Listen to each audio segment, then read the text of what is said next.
समस्त को praise the Lord. आशा करो ईश्वर छा तले आपण माने समस्ते कुशल रे अछंती। लूक एक पर्वरु आमे दुईटी व्यक्तिंक विषय रे ध्यान करिबा एवं सेमानक जीवनरु किछि शिक्षा निज निमंते ग्रहण करिबा।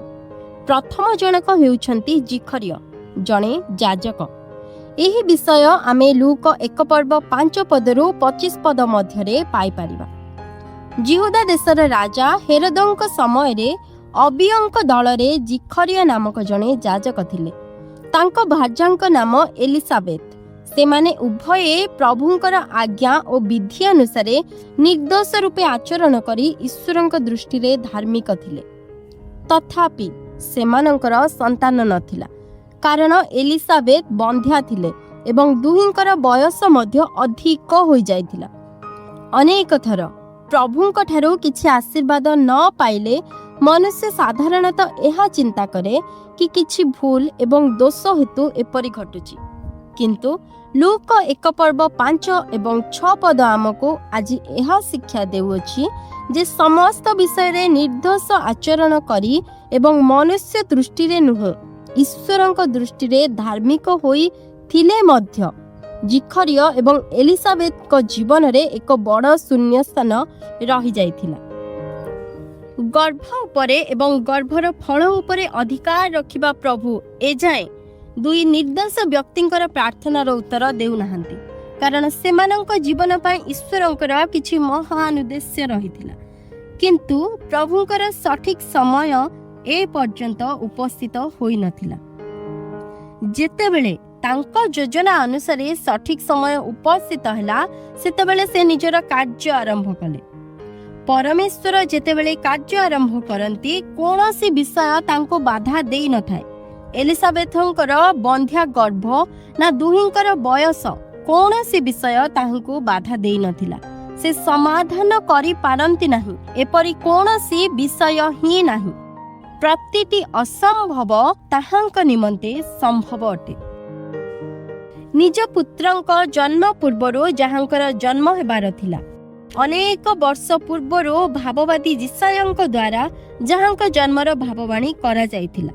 प्रभुंक पथ प्रस्तुतकारी सेही महान व्यक्ति बाप्तिजक जोहन सेमानंक कोଳରେ जन्म ग्रहण कले। यीशुख्रीष्टଙ୍କ जन्मर ठीक किछि मास पूर्वरु ही सेही बाप्तिजक जोहनंकर जन्म हेबार थिला। तेणु तांकर पिता माता भावरे ईश्वर जिखरिय एवं एलिसाबेथंकु प्रस्तुत करुथिले एवं सठिक समय आसी जिबारु निजर दूतंकु जिखरियंक पाखकु पठाइले। मंदिर रे धूप देबा समय रे दूत धूपपेतीर दक्षिण पार्श्व रे दंडायमान होई तांकु दर्शन देई कहिले, जिखरिय तुमे भय कर नाही, कारण तुमर निवेदन सुना जाई सारिछि। तुम भार्या एलिसाबेथ तुम निमंते गोटे पुत्र प्रसव करिवे, पुणी तुमे ताहार नाम जोहन देव। से तुम आनंद और उल्लासर कारण हेब, पुणी अनेक ताहार जन्म रे आनंद करिवे। से प्रभुंक छामरे महान हेब, अनेकंको प्रभुंक प्रति फेराइब। से एलियंक आत्मा और शक्ति रे ख्रीष्टंक आगरे गमन करिब। दूतंकर एही सबु कथा को जिखरिय विश्वास करि पारिले नाही। विश्वास करिबा पाई से दूतंकु चिन्ह मागिले। सेथिरे दूत जिखरियंक अविश्वास को देखि तांकु कहिले, एही समस्त न घटिबा पर्यंत तुमे कथा कहि पारिबो नाही, कारण तुमे मो कथा को जहा अति शीघ्र घटिबाकु जाउछि ताकु विश्वास कल नाही। दूतंकर संवाद सुनी जिखरिय मध्य विश्वास कले नाही एवं अविश्वासर कथा सबु कहिबाकु लागिले। मु तो वृद्ध, मो भार्यार भी अधिक बयस होई गलानी, एपरि सबु कथा कही से दूतंकु चिन्ह मागिबाकु लागिले। से भूली गले जे से जहांकर सेवा करूअछंती सेही ईश्वर अब्राहम एवं सारांक प्रति किपरि कार्य करिथिले। वृद्धा समय रे गत वयस्क हेले हे सेमानंकु संतान देई शपथ पूरा कले। इसहाक और रिबिकार प्रार्थना सुनी जाला पुत्र देई सेमानंकु आशीर्वाद कले। इल्काना और हान्नार जीवन रे हान्नार प्रार्थनार उत्तर देइथिले। मानह और ताहार बंध्या स्त्रीर प्रार्थना सुनी सामसन को कोଳରେ देइथिले। एपरि आहुरी अनेक उदाहरण एवं चिन्ह व्यवस्था रे थिबा सत्वे जिखरिया दूतଙ୍କୁ चिन्ह मागिले एवं अविश्वासर स्वर उठाइले। तेणु दूत जिखरियाଙ୍କ अविश्वास को देखी एवं तांको संदेहर कथा सुनी से आहुरी अधिक अविश्वासर कथा कही ईश्वरଙ୍କ कार्य को जेपरी अटकाई न दियंती सेथि निमंते तांको मुक करिदेले एवं दूत तांको कहिले मु गाब्रिएल ईश्वरଙ୍କ साक्षातरे मु रुहे एवं एही कथा कहिबाको मु तुम पाखको प्रेरित हेली, किंतु तुमे मोर कथा को विश्वास कल नहीं। ईश्वरଙ୍କ वाक्य जे सफल हेबो एहा विश्वास कल नहीं, तेणु तुमे नीरव होई रहिबो।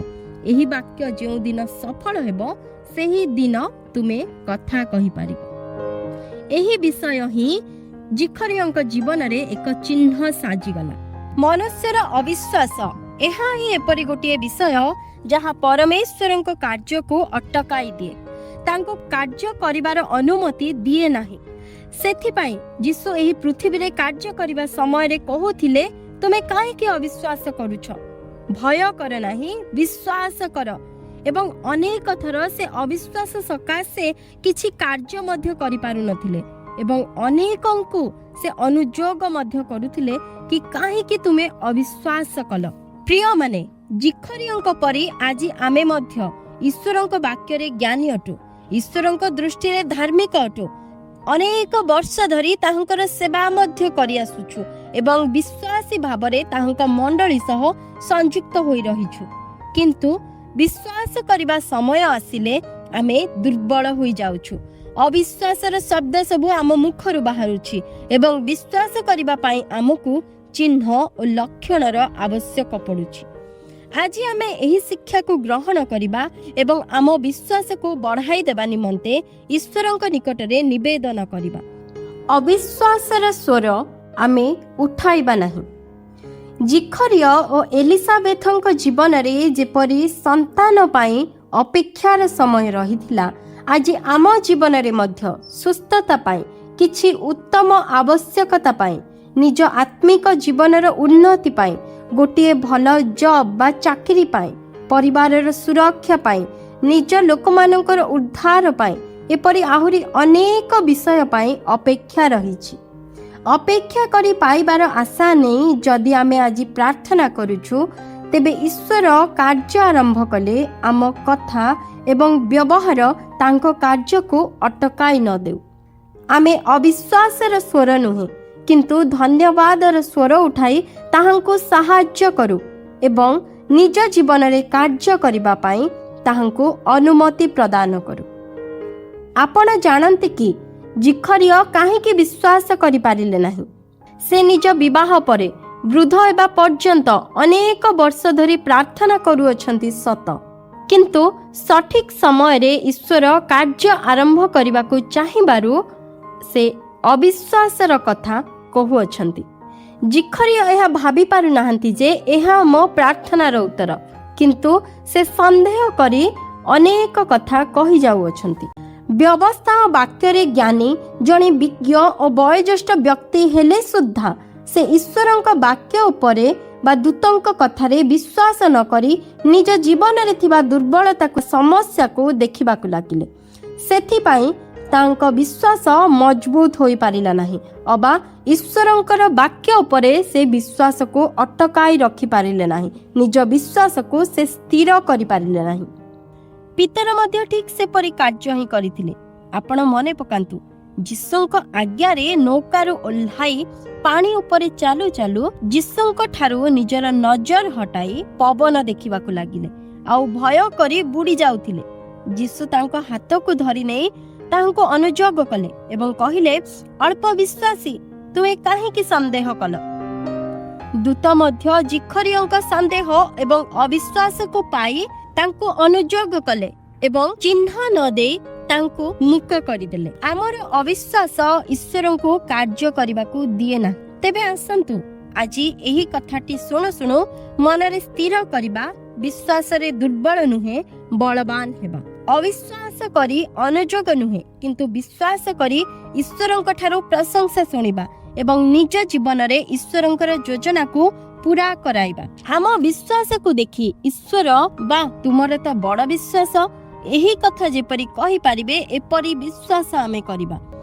ଅବିଶ୍ୱାସ କରି ଈଶ୍ୱରଙ୍କ କାର୍ଯ୍ୟରେ ବାଧା ନ ଦେଇ ବିଶ୍ୱାସର ସହ ତାହାଙ୍କୁ କାର୍ଯ୍ୟ କରିବାକୁ ଅନୁମତି ଦେବା।